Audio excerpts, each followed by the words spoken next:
I think I always made the comment that once a miller, always a miller. Ravel, ambitious, but brilliant! I don't believe it! I swear I do not believe it! Good heavens, he's done it again! Another promotion for the big man. I've got 12 bottles of champagne in my office and we're going to drink them all night. Do me a favour, drop me off in Rotherham.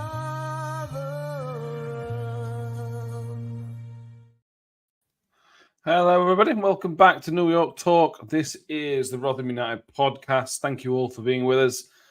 We have a game to talk about that happened in the past, the Crewe game. And we have a game to talk about that is yet to happen. It's a preview.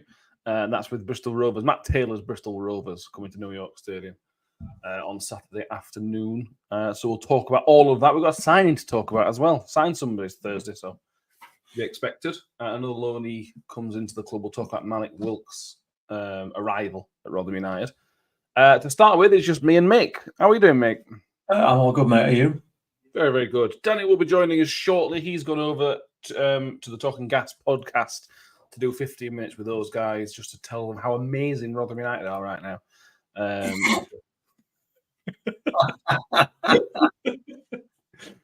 Yeah. We almost skipped a straight face for that one, but it didn't work. Yeah. Well, FA charge as well. You've got to talk an FA charge to talk about as well. We said when Steve Evans were here that there was something to talk about all the time, and I suppose he's delivering on that. Other things we'll talk about maybe over the next hour or so. John S. says prediction we lose. Evans sits on Taylor. YouTube users with us, as is Martin Holland, Michael Carnell, the Baldy Wolf, Steve Grundy, Shelson, loads of people with us so far. There's too many to mention. Thank you all for being with us so far tonight. Mick, how are we doing? How are we? Oh, I'm all right, mate. I'm all right. I'm all right. I haven't seen any football for a couple of days, so it's all right. It's good. All good with the world. Very good. Well, let's go back 2 days and talk about football that we watched as a group. Danny was there with us. We all sat together. Maybe the first time at a Rotherham game, actually. But anyway, irrelevant. A win, Mick.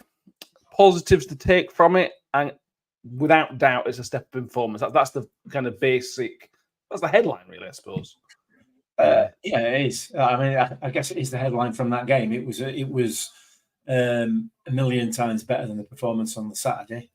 It wasn't great by any stretch of the imagination, and had we been playing a team who had a better quality about, and then it would have been a much more difficult game. But in terms of the level of performance, it was better. It was definitely better. I think that's as far as I can go, really, having had a couple of days to think it through. It would have been hard to play worse against a worse team, kind of. Crewe are in obviously league below. Now they were very, very limited, and now again we've got much better players than Crewe. That's we're in the league above. That's almost a guarantee. But that really, really did show out that we had the better players, and they had literally one moment, which was a great finish. They had literally one moment, didn't they? And that was kind of it. Yeah, they did. They didn't threaten at all, did they? They were what they are, a League Two side, and that showed.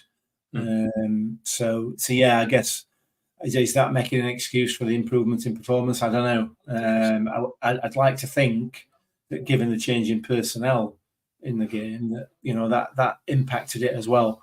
There seemed to be a lot more, quite a lot. Well, it couldn't be any less. Could they have efforts of playing ball on the floor than they were on Saturday, because we didn't bother with it at all on Saturday. There were some really nice passing moves throughout the game. So, I'm still not impressed though. We should have been putting Crewe to bed early in the game. We really should have put to bed. And then the worry, I think one of the worries, it's very early, obviously, very, very early in the season, but we're missing chance after chance after chance, aren't we? We create a lot more than we've done for a full season. There's no doubt about that. But we ain't finishing them off. No, but there are some positives. There was obviously lots of changes, as you'd expect. Let's start with a kind of negative win in the first 5 minutes, Mick. Sean Raggett hauled down one of their players. Now, I haven't seen it back. I haven't had a chance to watch it back. But sitting there, I turned to you instantly and said, that's a red card, that. Yeah. I'm very surprised. Had that been in the 60th minute, 25th minute, I think he probably pulls away. I think it might have been too early for Ref to make a brave decision. Possibly. He didn't make a decision all night, did he? Or he didn't make very many right ones all night, and that was his first of his wrong ones. For me, it was a red card. There was no covering defender. He was the last man. He dragged him down. He was through on goal. It was a clear goal scoring opportunity. And he dragged him down. So he got lucky. He got very, very lucky. Had we been a league higher, it would have definitely gone. No question. If Keith Stroud were reffing or Bobby Madley or whatever. Yeah, 100%. 100%. I think the referee's made a mistake. I think he's bottled it. I think, obviously, we as fans kind of treat these cup games as pre-season friendlies to an extent that the managers do. I think the referees treat it like a pre-season friendly. It reminded me very much of Woody cleaning out Clark Harris in the pre-season friendly.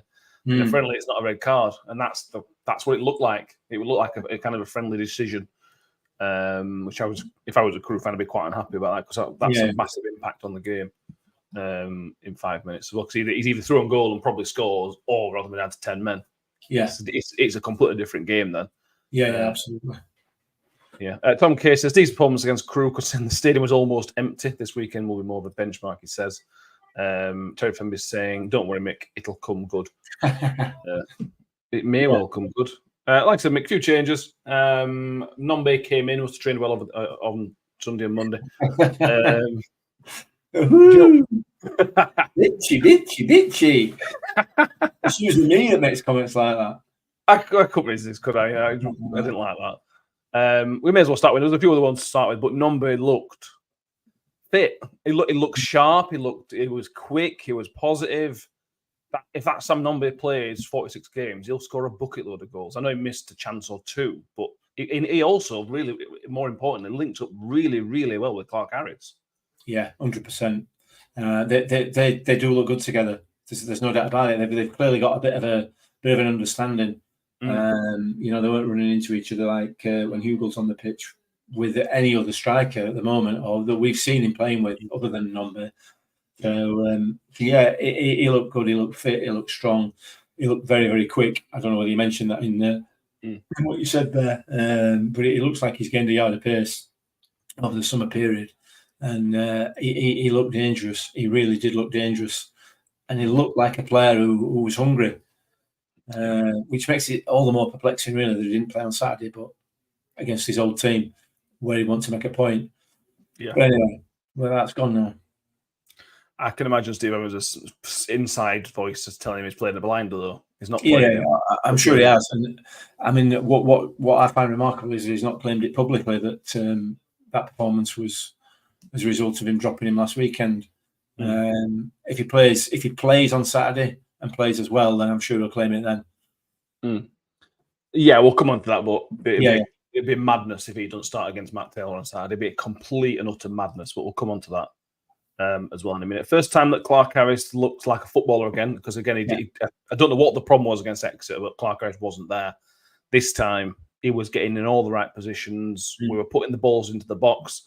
And also, we've spotted a slight change from Clark Harris 10 years ago that we talked about, which led to the second goal. We'll talk about the first goal in a bit more detail in a minute, but this led to the second goal where Clark Harris is not as selfish as he once was. This is a guy who is happy to bring other people into play. He's not just going to shoot from 30 yards. He probably will, actually. Won't do it as much. That's a huge difference to the guy we had 10 years ago, whatever it were. Yeah, without a doubt. I mean, we said this in the post-match, didn't we? I mentioned to you back in the game that nobody had going down as most assists for the season in pre-season predictions, and I think he is going to chip in with some assists. I'm really impressed with him. Really, really impressed with him the other night. For all the reasons you've outlined there, he's not that, and he's not going to be. It's what is it, 10 years almost? I don't know how long it is since he was with us. He's going to have matured as a person, and he's certainly matured as a player. He's still got that bulk about him, that aggression about him, that physical presence, but he's got some nice little touches as well, which has come into his game. The issue is going to be with him, I think, and I don't know whether Saturday was just a niggling injury that's an illness or whatever that took him off in 60 minutes, or whether it was just a masterstroke on manager's part. But Saturday wasn't really in the game. He didn't really get involved too much. On Tuesday night, he was all over it. It was every time that ball reached the front two, it was going to him, or it was laying it off to somebody else. But was that his strike partner? Was the difference who he was playing with? Quite possibly, because he knows he's got a strike partner there that's got pace, that's going to move, that's going to run onto balls. And then there is, like I said earlier on, there's a clear understanding between the two of them. You can see that straight away. So, yeah, I was really impressed with Clark Harris the other night. Really impressed with him. Yeah, Hugo didn't get on. A song came on. We'll talk about a song later on as well. I don't know if you saw the pre-match press conference. Steve Evans was asked about Jordan Hugo. He was asked about Jordan Hugo's balance problems when playing up front. It was basically asked, it was basically asked if Jordan Hugo needs to stop throwing himself around. Not in those words, obviously. Yeah. If basically Evans needs to have a word with Jordan Hugo to change what he's doing, Evans basically said no. He's not going to do that. He then went on to explain that Johnson Clark Harris was fouled quite badly last Saturday by somebody grabbing him around the neck. And I don't know what's got to do with Jordan Hugo. No, but I'm glad to see that the Radio Sheffield. These are questions that absolutely should be put to Steve Evans, and I'm really glad to see that they've asked the question. And look, nothing might change, but I think it's good. Those are the questions I want to see asked of Steve Evans and not Rayner if he ever does those things as well. But anyway, I just thought that was really important. 100% agree with you. It definitely needs addressing, and I don't know whether it's something that's sort of within the group that everybody's blind to. I can't see that being the case because it's just so patently obvious. So maybe he'll have a word with him. If somebody from outside the club has asked him to and told him to, he definitely won't, will he? Because it won't be his idea. So I'm going to stop. I'm going to need to stop with these constant snidey digs. It's ridiculous. It's childish. It's childish. It is childish. What do we expect from you? You know what I mean? Well, yeah. Somebody else made not his debut, but his first start for the club was Joe Powell. I like Joe Powell, Mick. There's a lot to like about Joe Powell. One of the things that Steve Evans has got right, he described him as a Ben Pringle kind of player. And that's exactly what I saw. That left foot is ridiculous. I've only seen one game's worth of that left foot. Right? It's a brilliant one. But the difference between him and Pringle was Powell was much more mobile. He was much more central. He was happy to pick out the passes, do a bit more running than Pringle used to for us. But there's a lot to like about Joe Powell. And again, as another question, that's the kind of quality on the ball we were crying out for on Saturday because I thought he was really good. Well, I mean, first thing I'd say, and I can only apologise to Ben Pringle. Ben, I'm really sorry. I am genuinely sorry. But not only everything, do I agree with everything you said there, but he's a lot prettier than he's much better looking. I'm sorry, Ben. I mean, he was very, very good. He looked really good, and I agree with everything that you said there. But again, he didn't start on Saturday. He has to start this weekend. I don't understand why you would have a player with that quality in a game where you're looking, you need to change something. Why you'd keep him on the bench? It was excellent on Tuesday night. Really good. Looks a really promising player. Yeah, he does that free kick as well, which in the first half, which their keeper didn't really have a clue about. One of the sweetest hits of a ball I've seen at New York Stadium. To be honest with you, it's maybe slightly too well fit for the keeper to do it. Tom Kay, this brings on to the goal. Tom Kay, Powell's got 2 feet, to be fair. He set up the goal with his right foot, a decent volley with his right. Yeah, obviously, the free kick, which went into the wall. Powell's then gone and recycled it himself and dinked a lovely ball across for Nombe. He didn't have to do anything, really. He just had to be there. Yeah. But you often see with people who have amazing left foots, they don't really have a right foot. Powell seemed pretty comfortable. Again, only 90 minutes. But he seemed pretty comfortable with both feet, which is huge, really. Yeah, absolutely. Yeah, you're absolutely right. Half of them, they can't even stand on the right foot, let alone kick a ball with it, can they? You know what I mean? So, it does. I can't I can't speak highly enough of him, based obviously only on one game. He's got some quality. He's got some quality. Let's get him in that. We've got to spanner him in there somewhere. For me, 100%. Another one I think that deserves a mention is Reece James. I said this on last week that when he plays, he's like a bit of a warm blanket. I just feel comfortable with Reece James, and that was what it was. He's not exciting. He puts decent balls into the box. I'm not going to say they're amazing balls, but he puts good balls into the box. He's basically pretty solid as a left back. But as a left back, if he's not going to be amazing, you'd be solid and you'd be calm and you'd be cool. And again, that's everything that Bramall's not. And I feel bad for Bramall, but Reece James is everything that I kind of want Bramall to be. Yeah, I mean, he's. I hate the links and the references, but he's Joe Mattock, isn't he? He is Joe Mattock. Yeah, he is. Yeah. And obviously we got Mattock from that shower and all, and they seem to they obviously don't like left backs. Yeah, he looks solid, doesn't he? He does look solid, and everything. Again, I agree with everything that you've said there. There's nothing really you can add to it. We talked about Colin Bramall on Tuesday night when we were walking back to the car, and I think he's better playing further forward. And there's an argument to say that if he can start learning how to cross the ball, he'd be better off as an out-and-out winger because of the pace that he's got. So I don't know. I suspect we might not see a lot of Colin Bramall this season. No, I agree. I'll be wrong, but I suspect we might not. I do wonder if the Exeter game, and I thought this at the time, was Steve Evans playing some players to give them just enough leash to kind of hang themselves with. And Colin Bramall was maybe right, here's your chance, Bramall. You've got a game, perform. And that's maybe why he played him to give him his chance. He didn't perform. Reece James has come in and was really, really good. So I can't see why. And I think that was probably the same with Dylan Phillips a little bit as well. I don't think he was sure, but he's given him his chance. And Phillips took the chance with both hands, to be fair. I wonder if Steve Evans does that. That feels like a Steve. And I don't think that's necessarily a bad thing.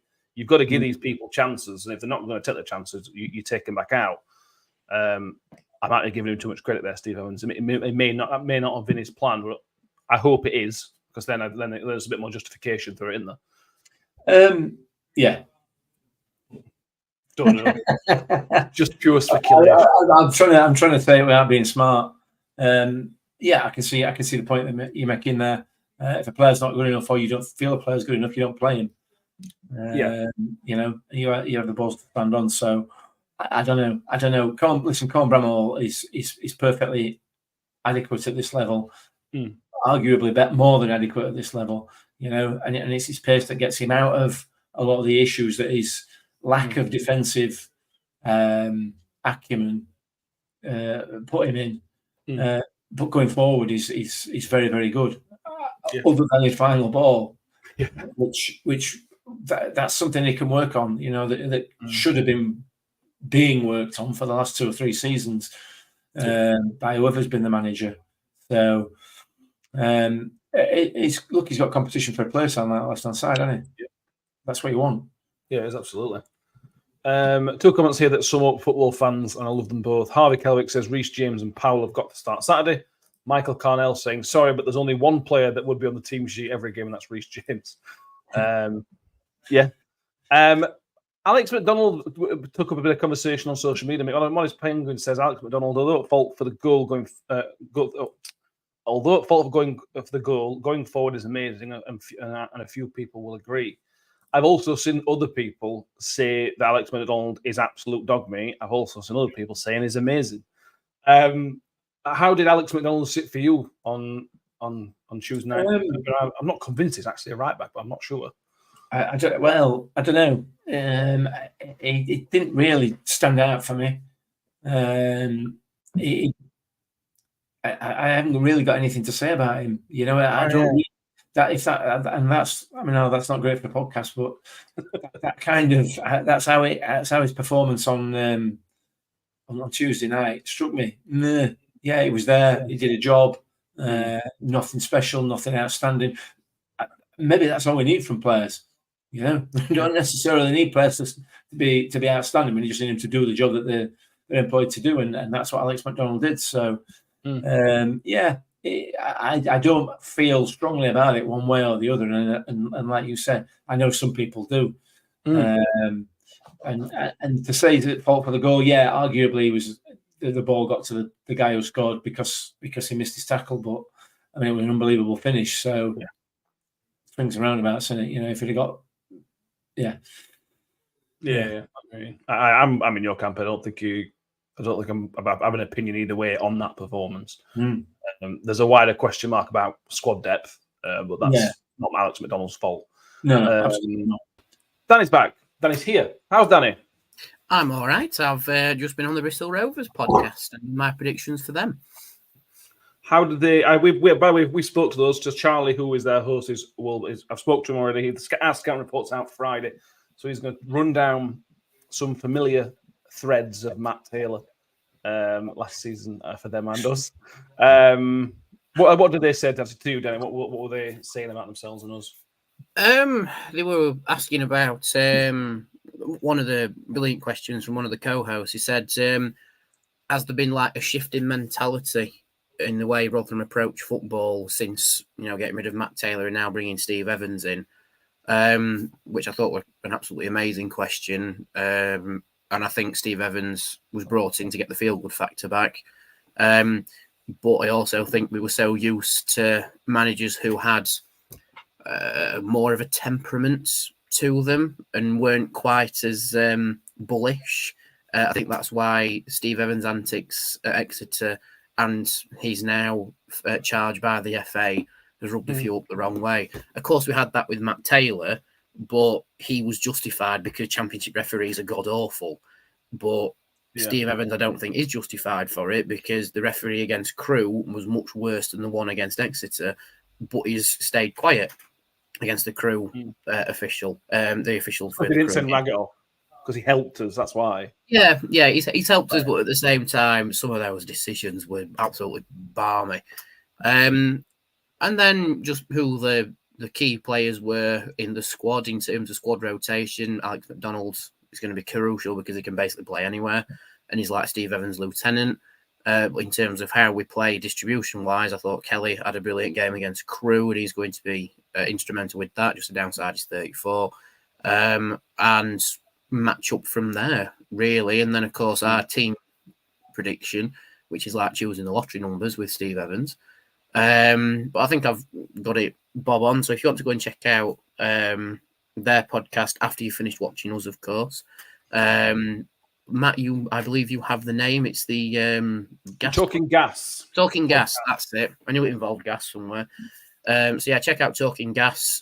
You'll see me for the opening 15 minutes, and then they'll do their business with Bristol Rovers for the rest of the hour. Absolutely. We have a few bits to talk about. Danny, just give us your thoughts. Just sum it up. We've talked about a few individual performances, but just sum up Tuesday night. Obviously, you did a bit on the instant reaction, but just kind of sum it up. Now you've had 2 days to sit and think about it. I thought the attendance was quite fitting of post Exeter City performance and the cup competition itself. I thought Crewe made a decent effort. Maybe one of their buses were late because we saw at least 50 people walking halfway through the second half, which was quite funny. But I think I'm going to echo what I said on the podcast, really. It's an improvement on the Exeter performance, but there's still a lot of work to be done. All right, fair enough, it's only 2 games into this season that could end up being 50 games plus. But, the errors of Exeter were still there. And at times we sort of went into what weirdly felt like a default mode, which is exactly how we played against Exeter, and it wasn't the best to watch. But, a win's a win. We got put on the back foot from Crewe, which I hope is not a trend from this season, conceding first, but it's happened twice already.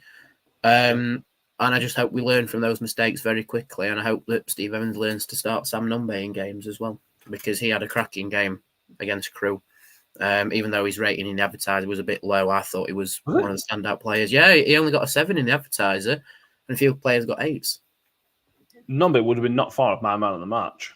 I thought probably Powell nicked man at the match, but I thought anyway. It depends how he trains, doesn't it? To be fair, on Saturday. Yeah, exactly.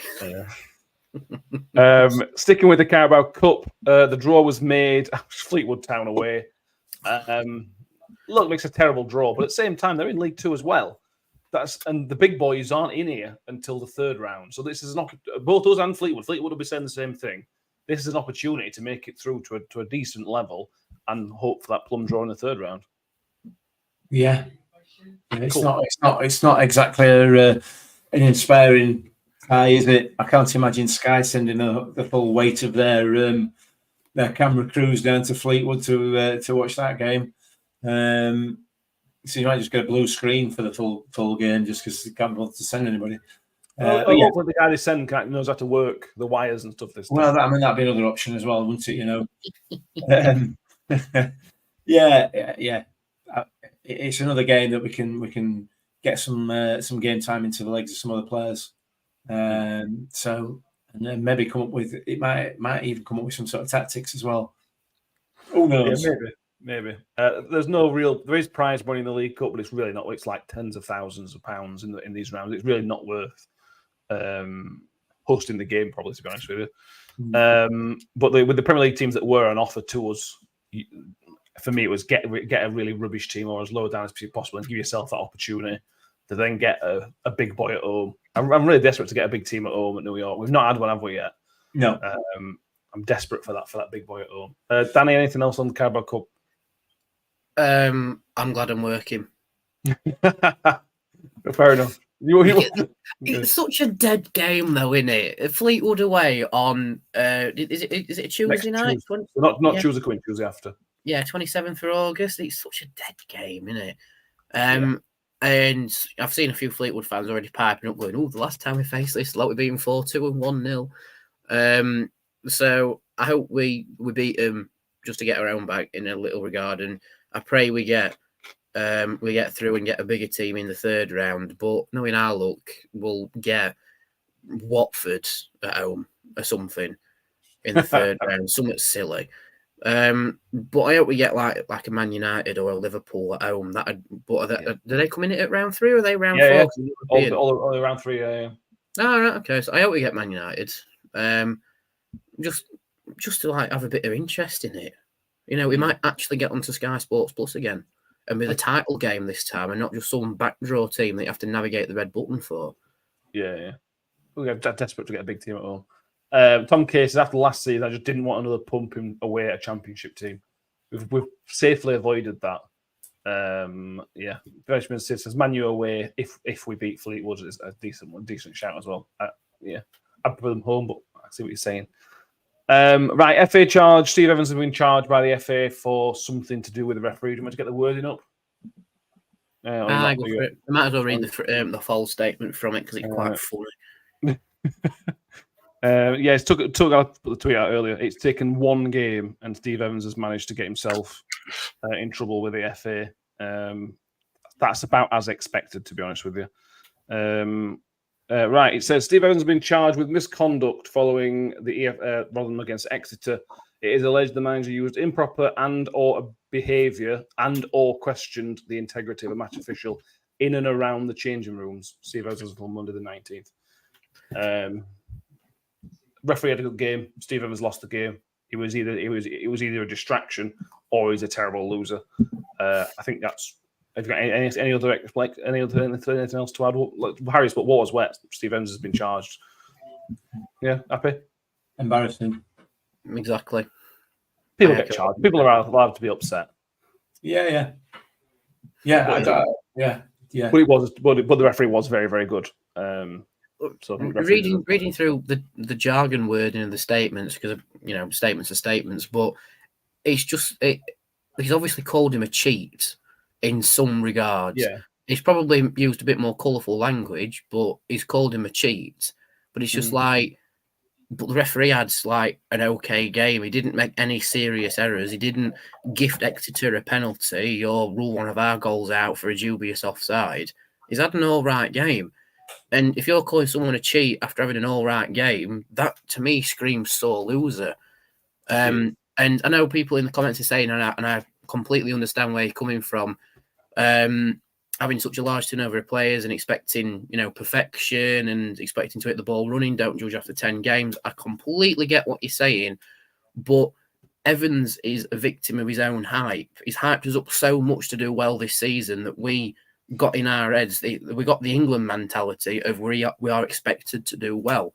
And we've lost 1-0 to Exeter in a game that we weren't good enough in. And Steve Evans has spat the dummy out because of it. And it makes it quite embarrassing that from that he's been charged by the FA. He's been caught on camera, not refusing to shake the Exeter's manager's hand.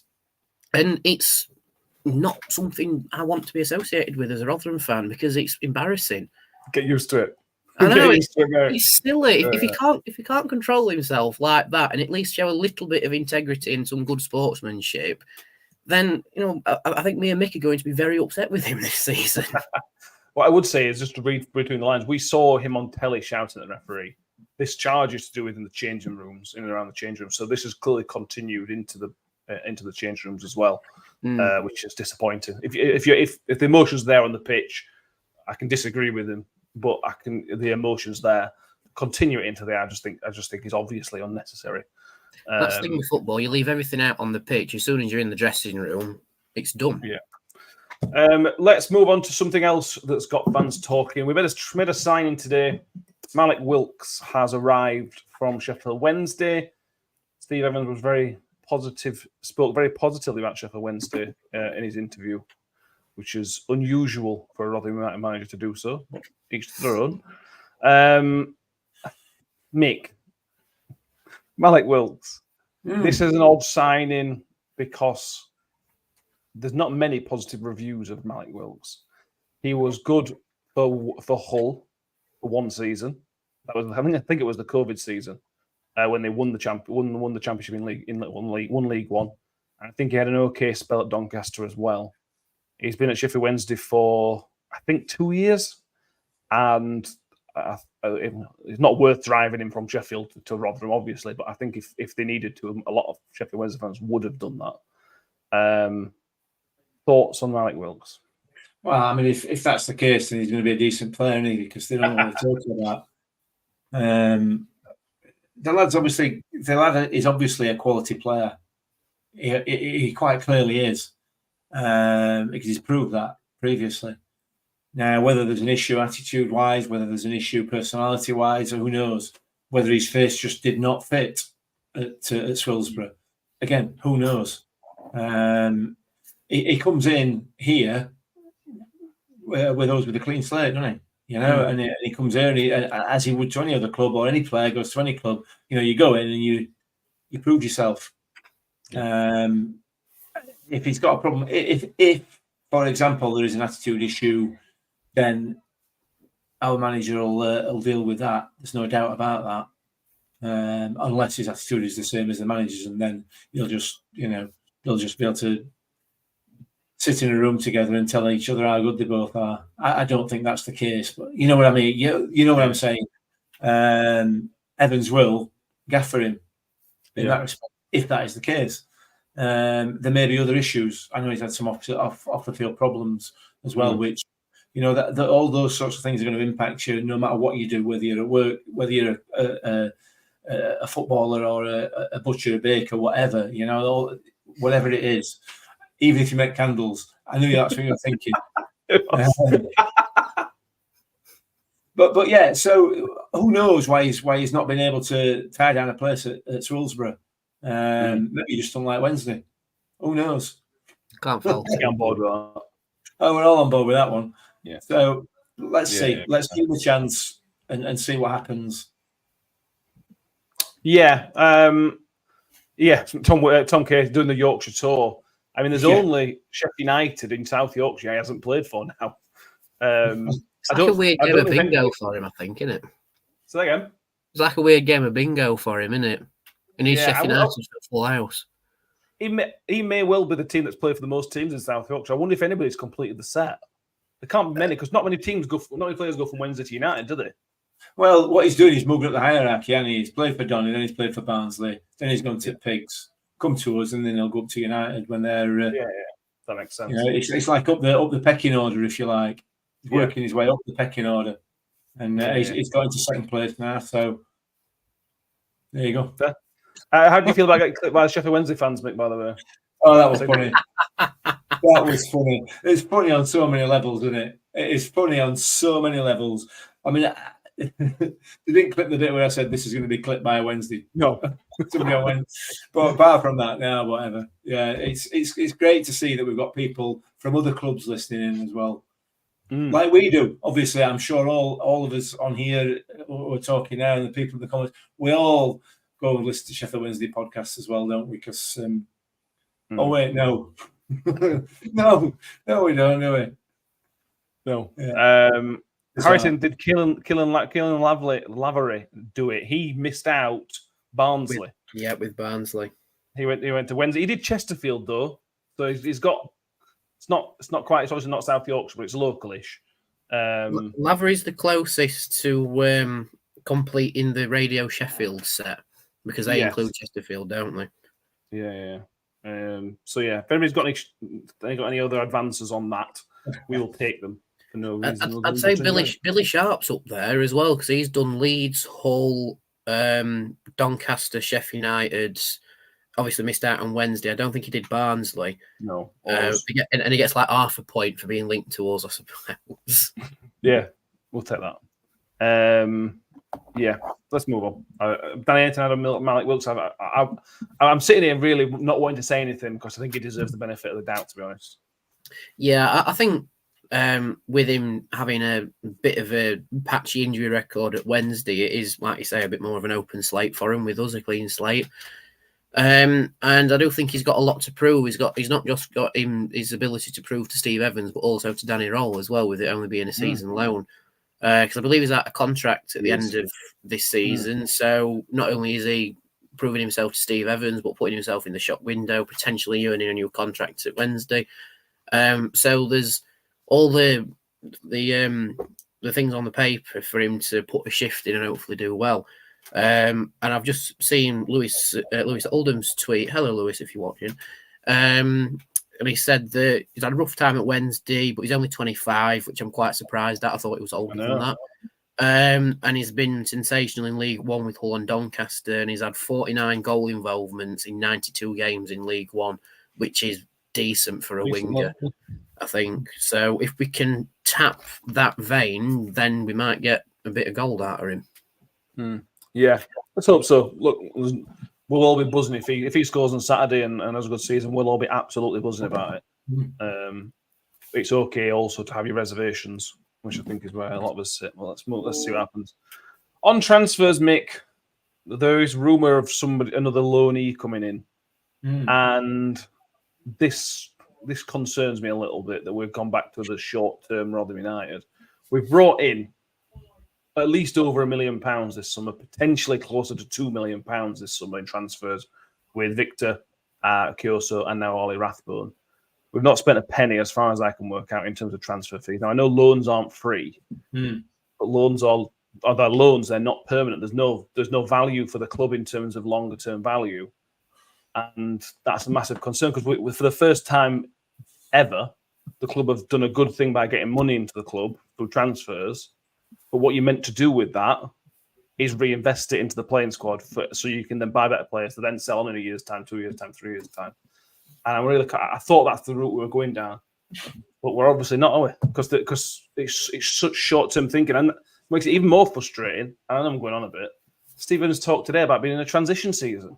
Well, if you're in a transition season, you buy players for the long term so that you are in a transition for the year after. You don't spend all your money you've got on Malik Wilks and another loanee potentially. I'm concerned about that. Yeah, and you're right to be. I think you're absolutely right to be. First thing I would say is we don't know what wage structure is. So some of that money could well be going to pay increased wages for some players who have come in. But I think that idea of bringing through players, increasing their value and selling them on for a bigger sum, I think that idea has probably gone out the window. Because if that's what you want to do as a club, then you're not going to employ. And I don't mean that I'm not trying to be bitchy here at all. You don't employ a manager like Steve Evans because that is not what he does. You know, he's not got that reputation of bringing players on and selling them for a profit. That's not what he does. Yeah. He does exactly what he's doing now. So I think that that idea, I think we could probably shelve that for the time being. I don't think, I don't know. That's how it feels. I'm not saying that's the case. I'm just saying that's how it feels because of all the reasons you've just pointed out there. And we're at the stage of the season now where pretty much anybody else we bring in, I would think is going to be a loan player. I can't see there being anybody else coming in on an actual transfer. I might be wrong. We've still got a couple of weeks left of transfer window. But I would suggest probably most of them are now going to be loans. So all the bluster at the start of, we're going to all the lowering the average age and all that sort of stuff was just that. It was just bluster. But if you want to be ambitious as a club, and this is what I said right at the very start of this managerial reign, if you want to be ambitious as a club and start to make money and generate cash from transfers and from players, we're going to play wrong manager. And then that at the moment is proving to be the case. It may well still be successful. I'm not saying it won't be. But longer term, it does nothing for the club whatsoever. Nothing at all. It then puts pressure to be successful quickly. Yeah, which we've had that anyway. We've had that because of the noises that have been made by the club, from the club, on the club's behalf. That we're going to be competing, we're going to be doing this, that, and the other, and then within 2 games when we're not competing, we start frustrated. Richard says, surely we have to spend 14 players in and not one's cost us anything. Surely we have to spend 14 players and not one's cost us anything. Phil asking if we spent money on training facilities. The training pitches were done, but that we were told again by Steve Evans that the money was basically already in place last season from Tony Stewart. It's like ring fence money for the training pitches. So the money that we've brought in for transfer should not have been used for training facilities. Now they may well have done, but that's not been indicated to us as fans through the fans forum or whatever else.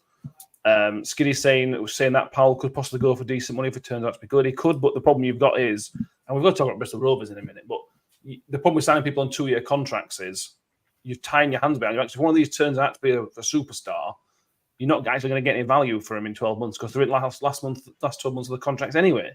So that's the problem. There's a benefit of having 2-year contracts because you're not tied in. But there's also a negative if any of them turn out to be amazing because they're not tied in for long enough. It's short-termism. And if he gets us back up, it works. But if he don't get us back up, I worry where we are this time next year. But anyway. If he gets us back up, we're just going to be in the same position we were when we went up last time and the time before, with a group of League One players and no money to buy any Championship quality players. So we'll cross that bridge. Hopefully between now and then we'll win some bloody games. I'm ready for that. I'm ready to start winning games again. Right. I have some comments I want to go through. Just a couple of ones on here on Malik Wilks. Baldy Wolf says he thinks Wilks is a quality signing. I've done it in this league before for some of our fellow South Yorkshire East Ridings team. He's very excited to see him in the middle of the shirt, only 25, saying he should be at his peak. Anonymous saying the absolute opposite, saying not heard great things about Malik Wilks, but that's from Wednesday fans. It's not me saying fans, so I don't know. Yeah, it's from Wednesday fans. Let's move on. Bristol Rovers come to town. Now, this, on paper, Danny, is a nothing game, really, for both teams. It's second game at season, first, everything else. There's no drama to it. But it's not very often you come up against a former manager. Former players happens all the time. But Matt Taylor faces Rotherham for the first time ever, as far as my research can find out. And he comes as the opposition manager with the same dugout, which is a quirk. Irrelevant, but a quirk. Does that add anything to the game for you, Danny? Because for me, it does. I think it will do, yeah. It'll add an extra pressure on Steve Evans' shoulders, I think. More than the Exeter game, because he's the guy who's come in to effectively right the wrongs of Matt Taylor. He took him out all summer. Yeah. Yeah, and with Matt Taylor being in the same dugout, that's going to be, like I say, very much a quirk of the game. But I think anytime you face an old manager who, arguably kept us up using more of Paul Warne's players, but then absolutely fumbled it in his second season. It certainly adds a new spice in terms of being a Rotherham fan to it. But I think all the pressure is going to be on Steve Evans, because in his bullish nature, the pressure's on to say, I'm better than you at being a Rotherham manager. But I think Bristol Rovers are warming to Matt Taylor now. Talking Gas podcast seemed to be more up for him as a manager this season. Of course, he's won his first game this season. We haven't. So there's certainly added spice to it. But I just hope we can play around Matt Taylor and his tactics at Rovers, because they lined up with a 3-4-1-2 formation. At least that's what FootMob says for their first game. The strikers didn't have the best day at the office, but the back line and the goalkeeper got a lot of high ratings. So if we can break that down, and Clark Harris being a former player of theirs, if he can find a bit of form and actually get his first goal of the season, then happy days. But how good would it be if Sam Nombe scored against him? I'm actually hoping for that. So many subplots to this game, I know. You've got Matt Taylor against his former club, but then you got Jamie Lindsay also against his former club. Then you got Clark Harris against his former club. Then you got Sam Nombe against his former manager, who signed him for £1 million but didn't play him. And that's just off the top of his head. And Lindsay didn't even start Bristol Rovers' first game. He didn't. No. I love a bit of something else in games. I would have been looking forward to this game anyway, because it's the first home game of the season. But there's a bit more to this. Skiddy says, does Taylor deserve a decent reception, or is he going to get a bad one? I just hate to see him get a bad reception, Mick. I know the second season was a disaster, and Matt Taylor's got a lot of questions to answer in terms of Richard Ward and a few other players that he got rid of, which were mistakes, and players that he brought in are mistakes. But at the same time, he was a Rotherham manager. He kept us in the division. He's not bad-mouthed us. He's a nice respect. He's been very respectful towards Rotherham United since he left. When he could not have been, he could have said other things. I would hope to see that he gets if at worst, Cheryl Shun totally indifferent. At worst, I think that's what it should be. That's exactly how I feel, Cheryl. I'm completely indifferent. That era's done. It's over and done with. Yeah, it causes some problems, causes a lot of problems, and got us relegated. But it's over. It's done with. We've moved on. Time will tell whether we've moved on for the better, won't it? But we've moved on. So I don't care one way or the other. I don't think we should be booing in. Some people will. I'm sure some people will applaud. I shouldn't either. I don't think. I'm just not that bothered. He's got a new club, a new job to do. Let him get on with it. We'll let us get on with ours.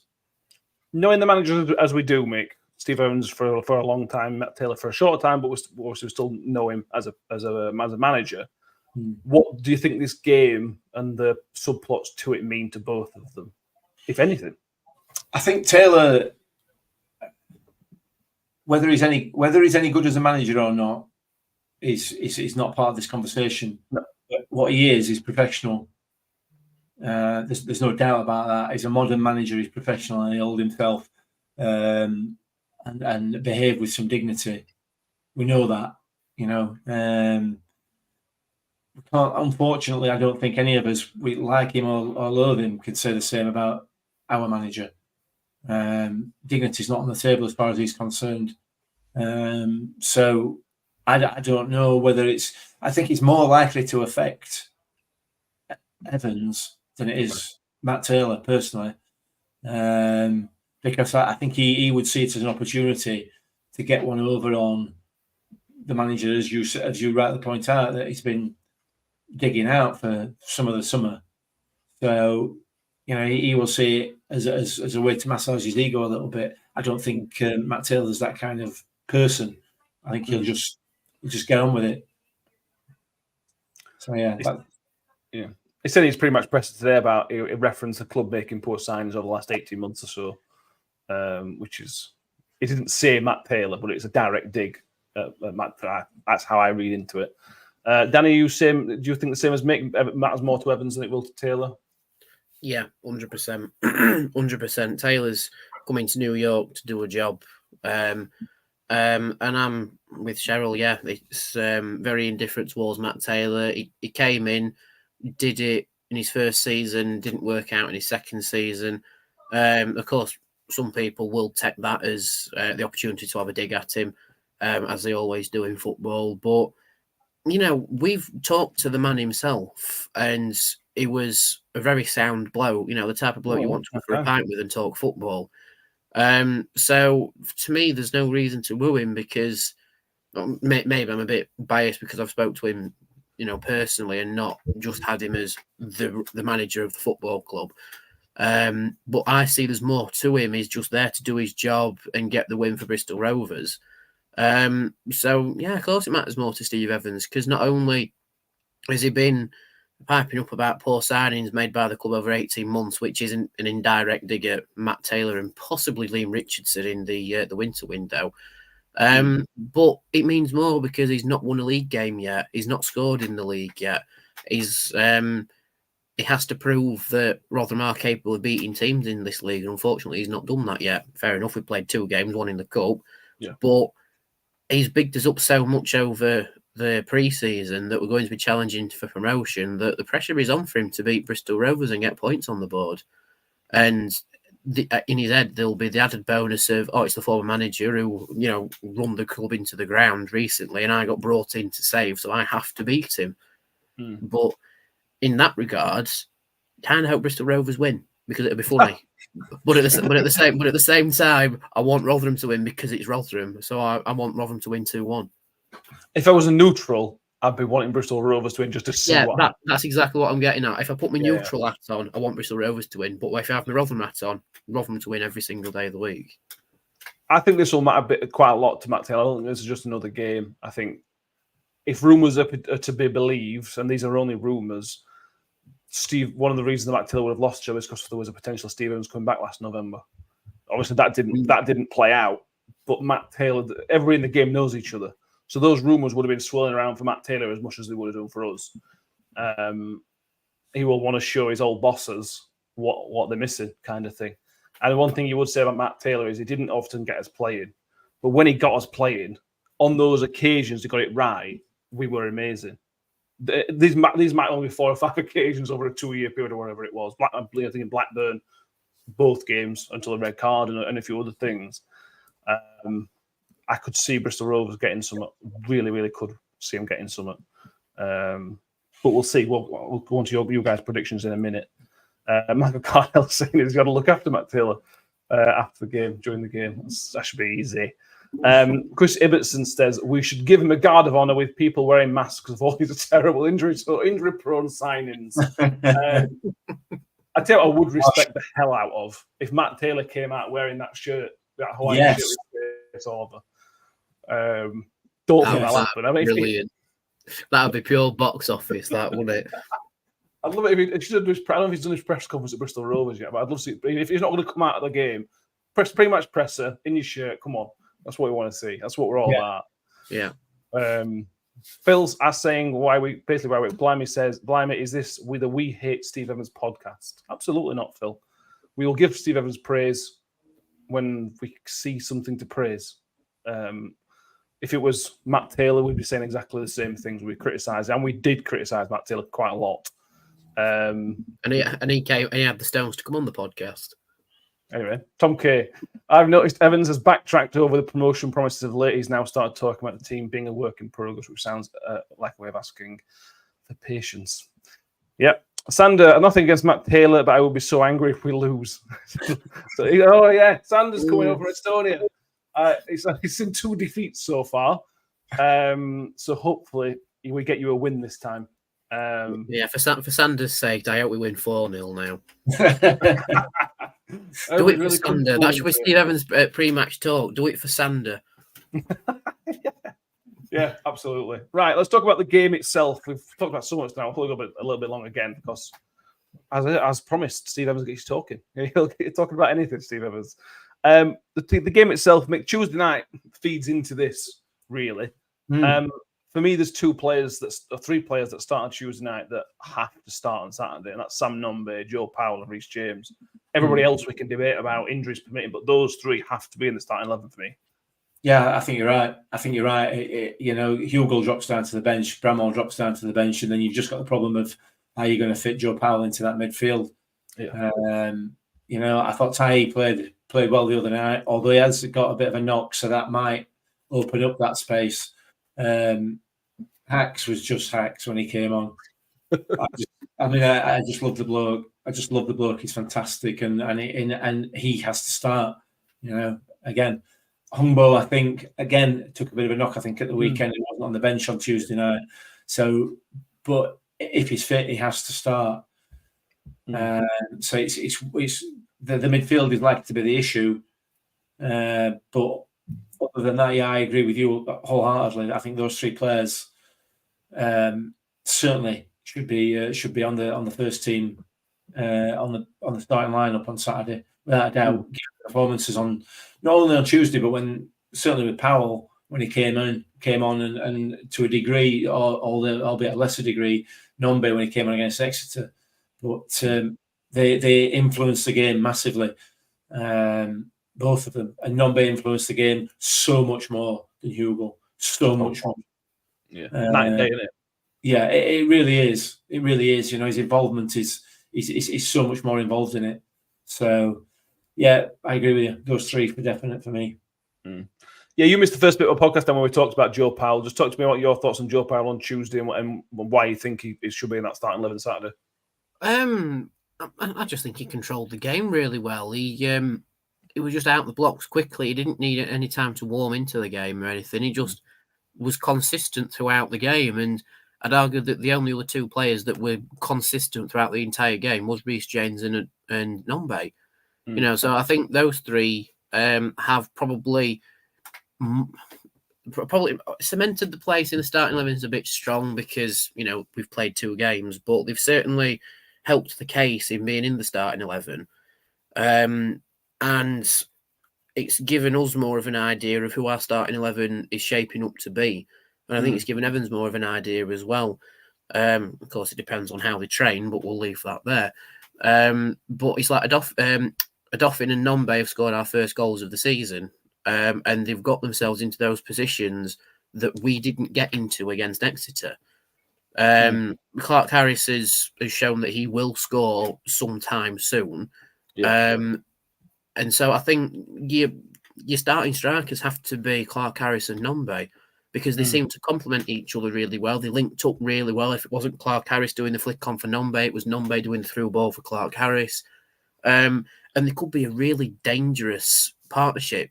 Exciting. I thought it was really exciting. And then if you've got a Dauphin in behind him, who is a wandering forward midfielder, and has staked his claim as to why he should be a midfielder and not a centre half this season, you could be getting a hatful of goals with those thousands, literally thousands of goals. Well, we might score over 80 this season, but yeah, I mean, Adoffin stakes his claim being in midfield as well, and I think until we get a replacement in for Rathbone and they get up to speed, Adoffin should be in midfield easily. For me, and I'm biased because I like Mick. I absolutely adore Hakeem Adoffin. Is literally the first name on the team sheet for me. Yeah. Yeah, he's almost that pivot point in midfield that he can do a job in defence, but he can do a better job going forward. Oh God, yeah. And I think start with your pivots and your low blocks. No, I'm not saying that. I'm not saying that. I'm saying he's a grafter. He's a grafter in midfield. Yeah. There's Wilks to add into this as well. It's always unlikely new sign starts, but he's signed today, so he said Thursday. We'll have Thursday and Friday, so he stays fit. We'll have Thursday and Friday to be available for selection. But then as a question, the centre midfield mix, if we say Hacks is going to play because Hacks is brilliant, if we think that Joe Powell's going to play because Joe Powell was brilliant, and we'd like Hungbo to play because Hungbo was brilliant last week, that then leaves you with one space. And you've got Liam Kelly, who was very, very good on Tuesday, and Chris T, who was pretty good on Tuesday as well, and was one of the better performers against Exeter. But you've only got one of those to pick from. So that's who are you picking? It will be a manager, eh? Well, yeah, you're right. It depends. It depends whether how we're going to play. And let's not get on to that, for God's sake.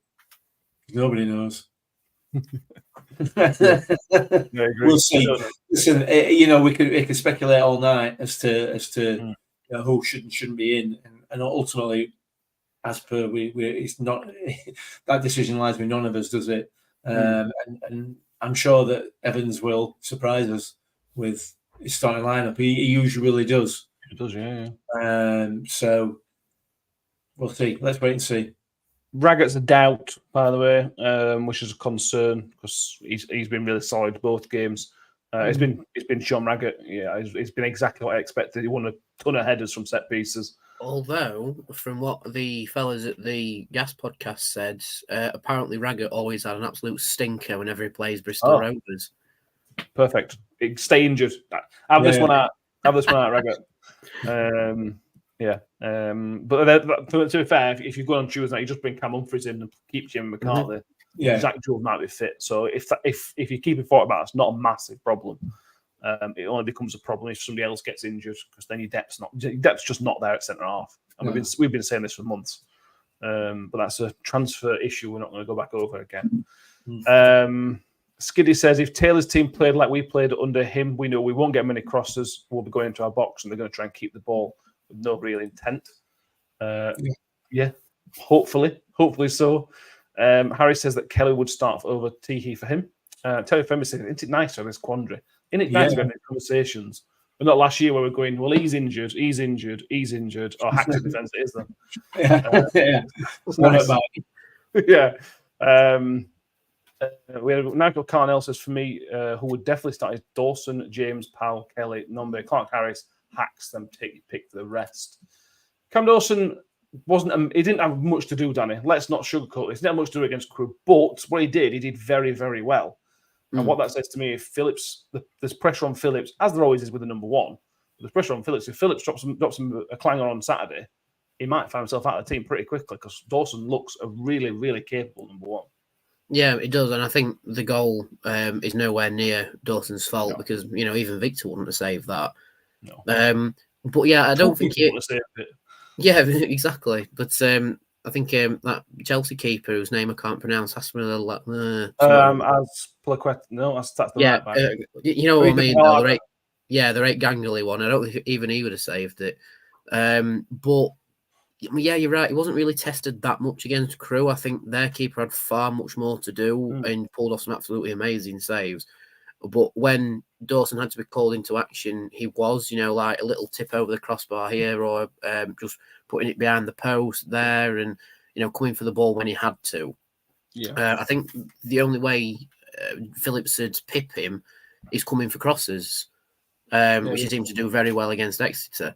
But if Bristol Rovers are going to play the Matt Taylor way, they won't be putting many crosses into the box. So I'd argue that Dawson starts because he feels like the better shot stopper. Yeah, I mean, well, we'll see. I expect to see Phillips just because he played last week, but again, Steve Evans, they could play anybody. So let's find out on Saturday. Baz was saying, surely last Saturday, Confident Hugel and Clark Harris can't play together up front. Completely agree. We had this conversation last Thursday before game, even 2 days before game, and we watched game, and we went, you know what? Yeah, what we said was absolutely spot on. And it's not very often we're spot on. So we're not one of those podcasts that can. So I imagine some place go, well, I told you so. We never get to say "told you so." Never. So sorry, but we are going to say "I told you so" sometimes. We're going to take advantage of it while we can. Ref watch is Mr. Neil Hare. He's only refereed just once before. He did against Wickham in 2019, so it's pre-COVID. The home game, we lost 1-0. It was Gareth Ainsworth, it's classic Gareth Ainsworth. So, but Matt Taylor's he's not necessarily, there's no dark arts kind of thing with Matt Taylor's team necessarily. So, hopefully, it won't be an issue. But we'll find out again on Saturday afternoon. Right, prediction time. Nobody got any points last week. You were all an absolute disaster. You all went for victories, except Danny, who went for a draw, which is no good to anybody because we lost. This week, we have Kev's gone for 3-0, Joy's gone for 3-1, Ben's gone for 1-0, Tom's gone for 2-1. These are all to us, by the way. Nobody's predicting a Miller's loss or draw. Mick, are you predicting a loss or a draw? or a win? I'm not. No, I'm going to predict a 2-0 victory to Rotherham United. Look at you. The positive confidence. Sooner or later, we're going to win a game. You'd have to Tuesday. Or We won't Tuesday. choose. Yeah. Sooner or later, we're going to win a meaningful game. Yeah. Danny. Question is, do I be that arsehole who predicts Bristol Rovers to win? So you've got to stick with what you predicted on their show, really.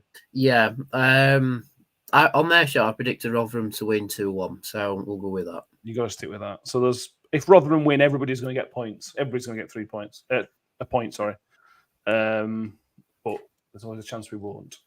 Loads of comments as in terms of predictions as we expect. Fishman Sam says 4-1. Sam Number hat trick. We'll take that. Chris Ibbotson says 2-1 to us. Jack McCord says 0-0.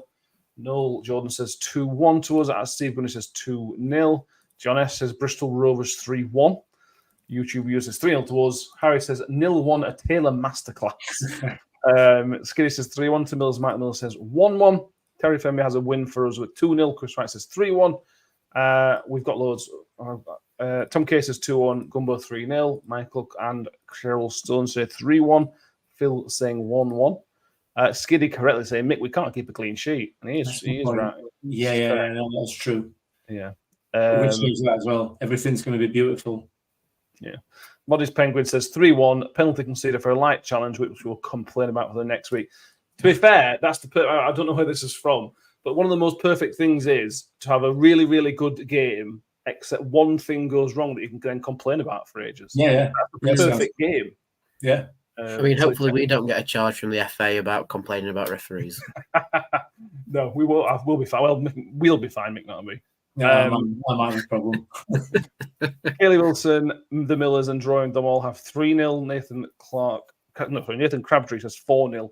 He's going to get things Crabtree. Nathan Clark Harris thinks that Johnson Crabtree is going to score twice. Scott Kent thinks Clark Harris hat-trick against his former club. We would take that as well. Rotherham have a really good record in terms of opening home games of seasons. We're unbeaten in the last 3. 2 of those were victories, as from what I remember. Certainly unbeaten in the last 3. Last time we played Bristol Rovers at home was in January 2020. We won 3-0. When Kyle Vassell, it was that little short period where Kyle Vassell turned into Ronaldo. And Chio Chio just kind of set fire in that month as well. But yeah, so remember that game, that was a good game, that really good game, really good win. Let's hope for a positive result. Nothing's guaranteed with Rotherham United at the minute. It's not. We have another game on Tuesday, so we lose on this one. Don't worry, because we've got the Bristol Street Motors to look forward to on Tuesday. Oh, yippee. Was it home or away? Home to Mansfield, this one. Oh, I might be able to get to that. By the way, they still haven't moved the Bradford game in the Bristol Street Motors. That's still scheduled for the day after the Barnsley game. So it'll be interesting to see that. I assume that would have been changed straight away, but it hasn't yet. We also haven't heard about Guest and Crimes yet. That was we were meant to hear that, I think, before the season started. There's been no update. Anybody else an update? I'm not missing something advertised or anything like that. Not seeing anything at all. Okay. Hopefully we hear something about that soon, because it was 4 weeks from the fans forum we were told there'd be an update, and there's not been anything. So hopefully we hear something about that. Not necessarily club related. I know. Fellas, anything else? No, all good. Cracking. We shall be back we're back Saturday evening for the instant reaction. That'll just be me and Mick, because Danny's abandoning us for that one. But then he will be back with us on Sunday evening. Joy will be back with us on Sunday evening. We asked Joy to come on tonight, and she couldn't come because she's gone to an 80s themed disco at Canterbury Cathedral. Oh, wow. Which is quite a weird setting for an 80s. Yeah. So we'll ask Joy how that went, because it sounds a lot of fun, to be honest. We'll cover that. Please make sure you have subscribed. If you haven't done so already, make sure you've subscribed on YouTube. The numbers have gone up for the last few weeks, as you may expect with the start of the season. But the subscribership has gone up lots over the last couple of weeks. So thank you very, very much. Like the video as well if you're watching on YouTube. If you're watching on X, and there's hundreds of you watching on X, make sure you follow us for a start. And then go over to YouTube. Make sure you subscribe, like the video on there. If you are listening on iTunes and Spotify, make sure you have given us a 5-star rating wherever it allows you to do so. And subscribe or follow us, again, whatever your provider allows you to do. Thank you all very much. We will see you next time. Thank you, Mick. Thank you, Danny. Welcome. Welcome. The Millers. Up the Millers. I think I always made the comment that once a Miller, always a Miller. Ravel, ambitious, but brilliant! I don't believe it! I swear I do not believe it! Good heavens, he's done it again! Another promotion for the big man. I've got 12 bottles of champagne in my office and we're going to drink them all night. Do me a favor, drop me off in